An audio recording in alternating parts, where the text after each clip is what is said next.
Hello and welcome back to Sherlock Holmes. So, we were gonna check out the new shit we found. Let's see. Uh...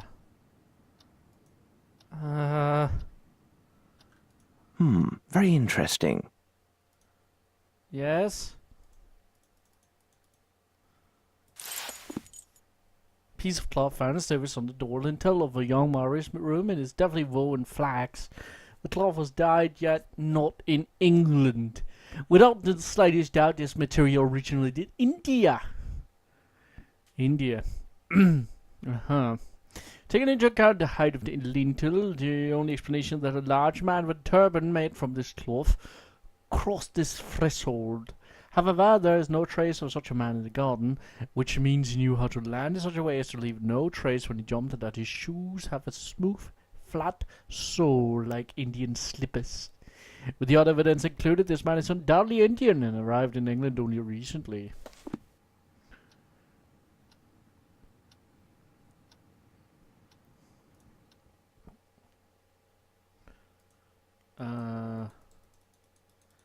It's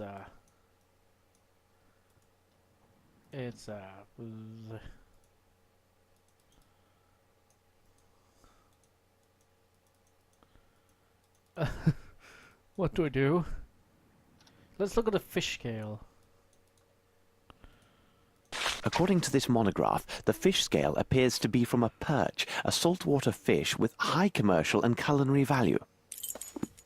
Fish scale found in the footstep traces since Denwick's garden. The skeleton distinctive to that of a perch, saltwater fish of high commercial value.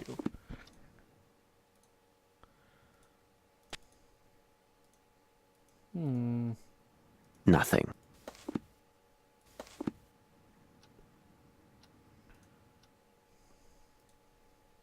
The meatball ignited but failed to burn completely. There are, without a doubt, mustard seeds present, probably an exotic... Oops. Exotic form of documents.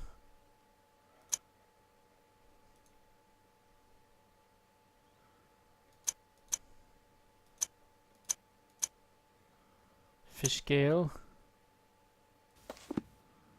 Nothing. Nothing. Let's see if I can obtain a reaction with the help of my chemicals and apparatus. Now it can't be used. Okay, spirit. Now it can't be used for anything. Now it can't be used for anything. Acid. Perhaps if I apply heat?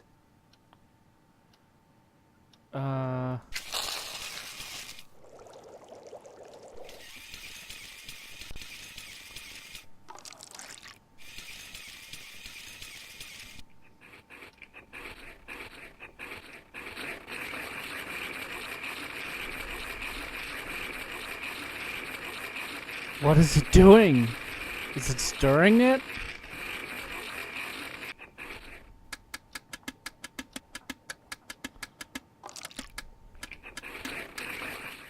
Incredible. I note a strong presence of opium blended with a concentrate of morphine. The remaining elements are a mystery to me. Small lump found in Maori's shack. Analysis indicates it contains opium blend with a strong distillate of morphine. I was unable to identify the remaining components of this mixture. Now it can't be used for anything.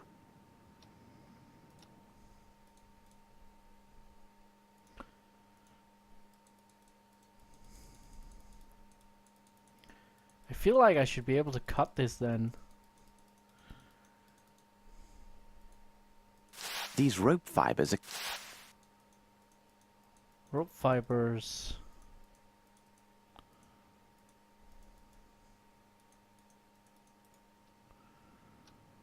Rope fibers. Let's see if I can obtain a reaction with the help of my chemicals and apparatus. Okay. Now it can't be used for anything. Now it can't be used for anything. Now it can't be used for anything. Solvent. Okay.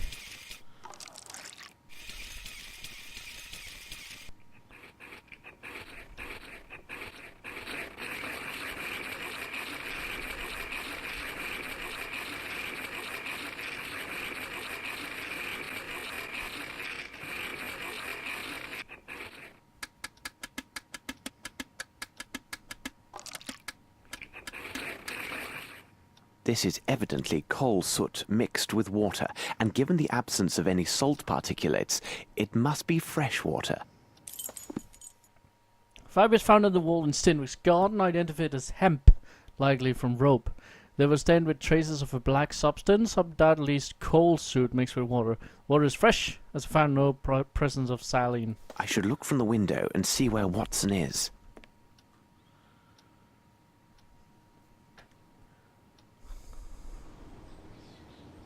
Oh, no, Watson. Hello, sir.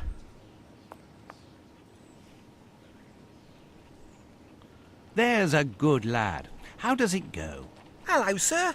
My associate, Sherlock Holmes, said you might have information for him about... now, what was it? The princess, Gov. He was looking for the scuttlebutt on this here princess what we visiting. Exciting goings on. Her bodyguard went missing the first morning after she got here. Oh. Nice job to look after a princess's body, innit, sir? They say he went out on the town having a go with the ladies, if you get my meaning. Like as not, he was trapped by some gang of toughs. Otherwise, who'd get the best of him? A proper giant he was by all accounts. Do I get me coins then, sir? Oh, thank you, sir. Obliged, I'm sure. Good lad. Good lad. Now, what else was I doing? Oh, yeah, Barnes. The love struck Barnes. Let's see. That was down Melcombe Street, I believe. Oh, Jesus. This is a working establishment for young women of a specific profession. It just says good food all day and good selection of wines. Doggo! Yeah, good doggo. That's a well-trained dog if it's just hanging out on your porch all day.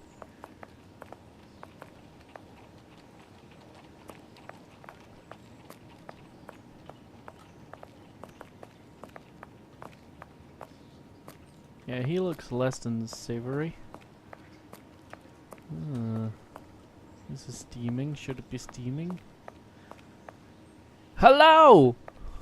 Look at the flower lady isn't here. Good day, my dear Barnes. What about your... Tell me, Dr. Watson, physicians are obliged to keep their patients' confidences, aren't they? Of course. Whatever do you mean? A moment ago, Mr. Holmes came to my shop and seemed very well informed about the details of my recent accident. You and I both know that there is only one person who knew about my condition, correct? Sir, I can assure you... No, please, say nothing. It is so easy to ridicule my despair. But I love her. Can't you understand? I love her. Yes, indeed. In fact, I came here merely to see if you have a book on the Maoris. Over there, on the bottom shelf. Did you find what you needed? Okay. Bottom shelf, dude. Maori.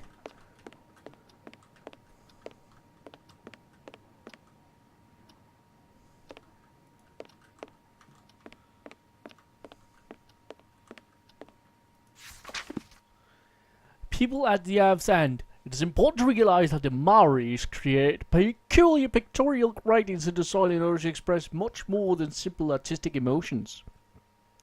First, one must recognize that dreams are the center of the Maori's spiritual basis. According to ancient tribal dogma, all men live in a vast universal dream world, and our individual dreams represent our communion with invisible sacred spirits, which are all around us. When a Maori has a particularly notable dream with prophetic or moral value, he draws important moments of his dream in a symbolic fashion on the soil. The drawing is interpreted by the tribal shaman, who can order a radical change in tribal life depending on what the dream tells him about the future. This behavior may seem incredible to those born in civilized world. We require substantial fact and computation, sometimes too much, before changing important aspects of our lives. But our scientific observations over the last 10 years reveal several interesting things. First and foremost, not all Maori dreams do inspire these drawings. Secondly, when drawings are made, few are found to have true symbolic meaning of events that will affect tribal life. First, these prophetic occurrences are quite rare. Furthermore, as mentioned earlier, in these wild and inhospitable lands, the interpretation of a dream as prophesying great change is unlikely to be a great shock, as nature does little half-heartedly in such places. The shaman is going to understand that if a particular spirit condescended to send a message to its people via a dream, it is a matter of their very survival. Thus, we arrive at the following conclusion. Has not our sophisticated Western world dampened these same primitive people's senses in ourselves, deeming them, wrongly in my opinion, lowly and unworthy? For can we, with all our scientific tools and superior knowledge, foresee the many disasters that hail down on us with the same reliability? If the apocalypse must happen one day, I am sure the first warning sign will not be found in our Orcus scientific or governmental corridors, but in the lone drawings of a naked and illiterate aborigine. In the fine soil of the bush. Jesus fucking Christ. I guess it's well-meaning, but jeez. Perhaps he will have time to seek shelter for his people as for us.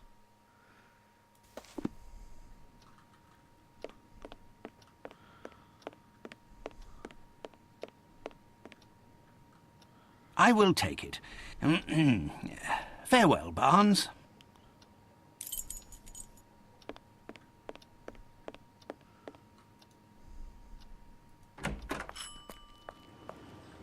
What else? Should we return to Holmes?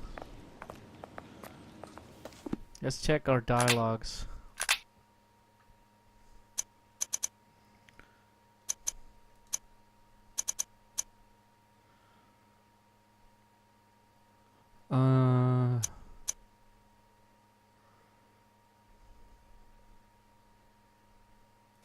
No, I think that was it. Interesting.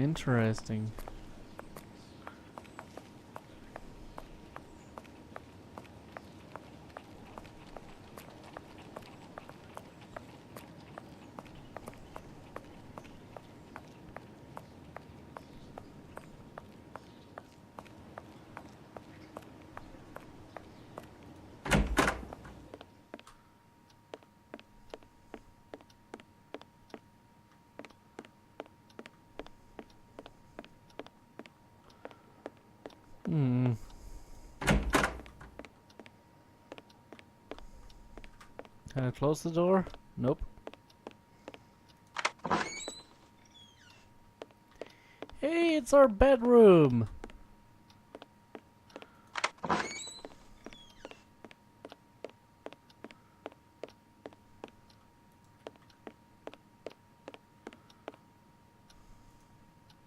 Holmes, what on earth did you say to Barnes to put him in such a state? Not now, Watson. Although I'm sure this bit of news is most significant, it must wait. We are piecing together a singular affair. This abduction story is much more complex than it appears. As I noted before, our next move is to locate the place of employment for one of the villains who abducted the young Maori. What part of London would such a man call home?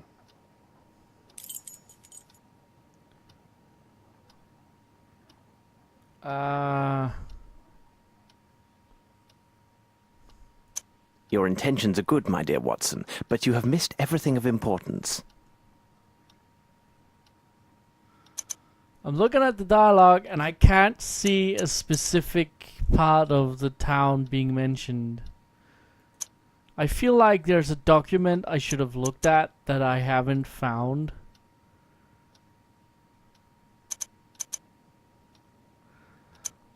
Unless I'm supposed to have some background knowledge about London, which I don't have. Does it have like a Little India? Is that what it's called? I'm not seeing any like... Baupau, that's the name of the character. Mrs. Stenwick, that's all the name of the character. English, England, London. I'm hearing London a lot, but I'm not hearing any... What clues? And all necessary clues should be obtained from Captain Stenwick's house. Particularly the area around the house where the kidnapping took place. Torn scrap of cloth. As if the panels, something else. Given the times, this evidence suggests a seaman or dock worker or someone travels on or works with ships.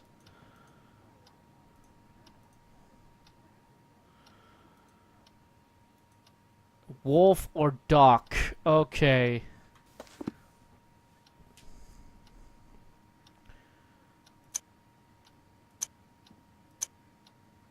Yeah, okay.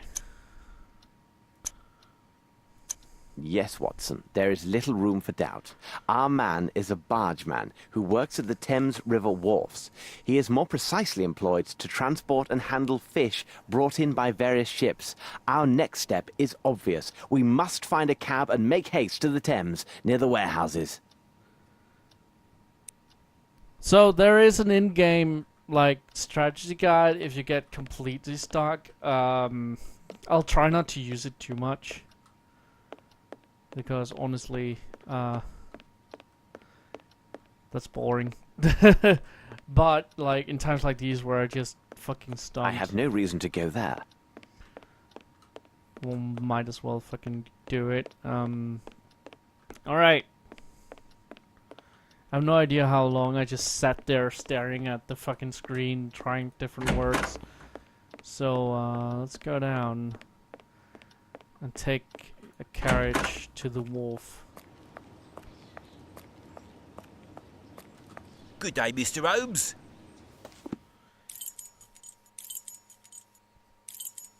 Let's go to the wharf. Let's go. Alright, wharf number 13. Why did we come here, Holmes?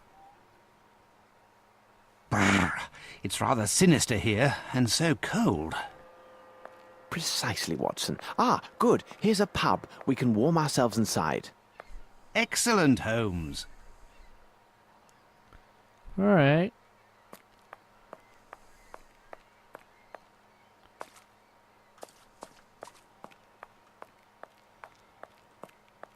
I can check out this place as well. Oh, these boats are sunk. That sucks. Maybe I shouldn't be running around. Oh yeah, you can run, by the way, I found out. Let's go inside the pub. There's no reason to walk around back there. Hello, gentlemen! Good day to you, sir. Could you serve up 2 of your best pints and some information, if you please? My pleasure, sir. What can I do for you? My friend and I are looking for a man who works one of the fishing boats at the docks. The name of the ship escapes me, but I do know for certain fact it has a coal-fed boiler. In truth, there are dozens of such boats that lay anchor here every day. What can you tell me about the look of him? Only that he is a robust man, about this size, wearing iron soles. Little help there. You've just described half of my customers. I have nothing for you. Here now, look for a man called Harper. He lives in a house not far from here, after the bridge near the warehouses. You can't go wrong finding his place. It has a large anchor painted on it. Either way, I am in your debt. Please tell me, for curiosity's sake, what troubles your friend? He's been waiting ever so long for a new wooden hand. It was to be here yesterday, but still no sign of it. He is quite low and has taken to the drink. The devil, last night a nasty flea woke me, and me with only the hook on me scratching hand. And to add to me worries, imagine last summer I had worms. Oh, God. Worms? Yes, Grahams is what it was. A sudden attack in the middle of the night, again with only the one hand, and that blasted hook on the other. In me misery, I used the wrong hand. Lord, I was unable to so much as sit for 3 weeks. Ow. Well, gentlemen, again, thank you. Have a nice day. Jesus! Cutting your ass hole with the fucking hook? Like, not just your ass, but your asshole. The actual, like, ring muscle. With a fucking hook. Oh, jeez. Ow. Ow. Ow. Okay, it was beyond the bridge. Wasn't it? Let me check the dialogue.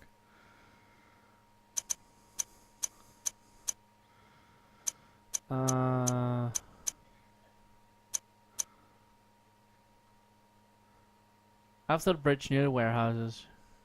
Large anchor.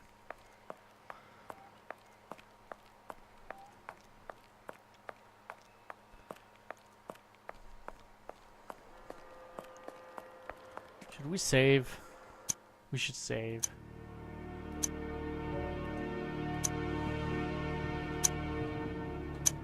Alright.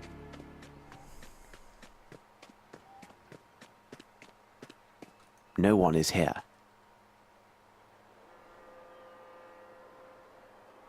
No one is here. Huh, someone saw me through the window.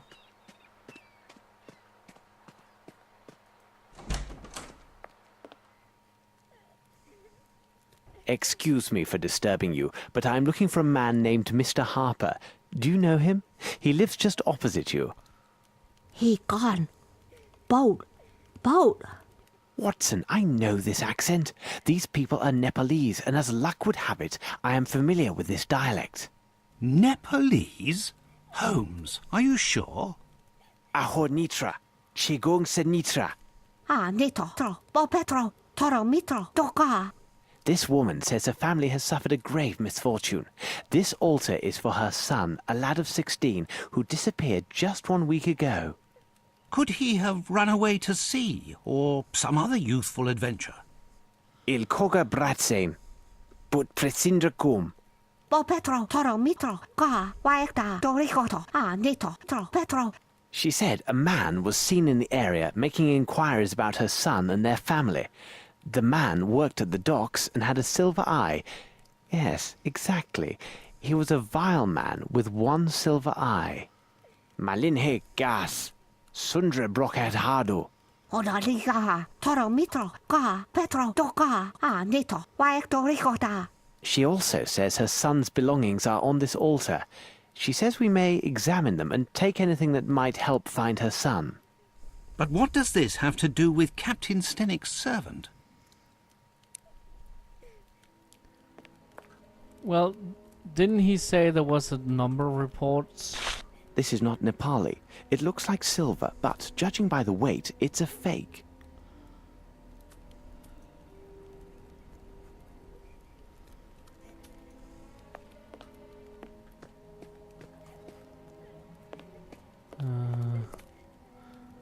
An amulet and a prayer book, I'm guessing. Let's talk to the sibling. I'm assuming it's the sibling. No?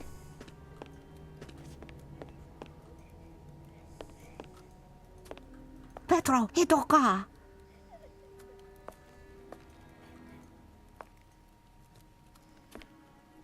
Okay. And we can't talk to the sibling?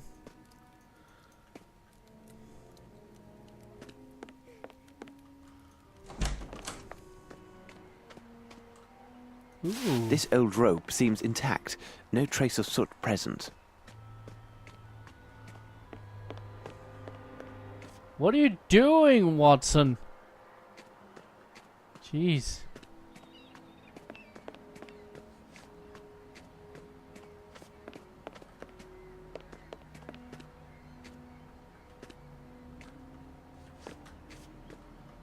Watson?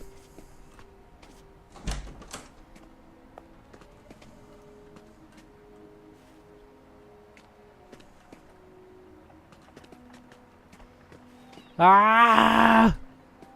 Okay. Okay. No one is here. No one is here. We have no reason to break in, I'm guessing. Registers 1894, September 7th. Step traces at warehouse 6.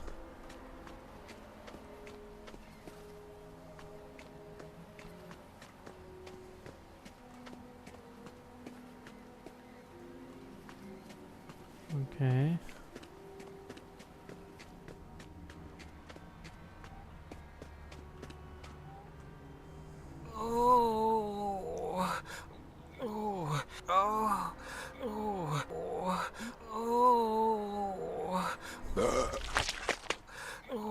Oh, poor guy. Did you have worms too, dude?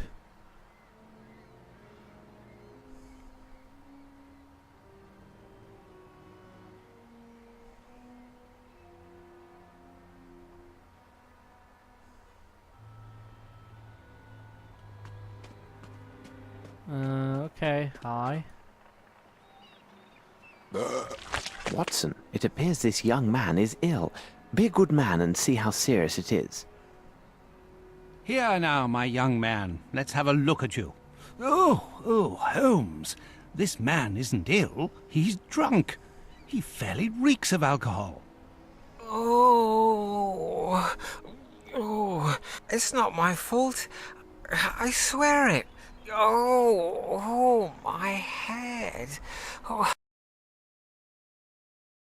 This is Ankford from the future. So the game crashed after ending the recording, so we didn't get to see the rest of that cutscene in the video, but I saw it, and I'll be reading aloud the rest of the dialogue in the beginning of the next episode. So thank you guys for watching this episode of Ankford Plays. I'm sorry for this weird ending. I'll see you guys next time. Until then, bye.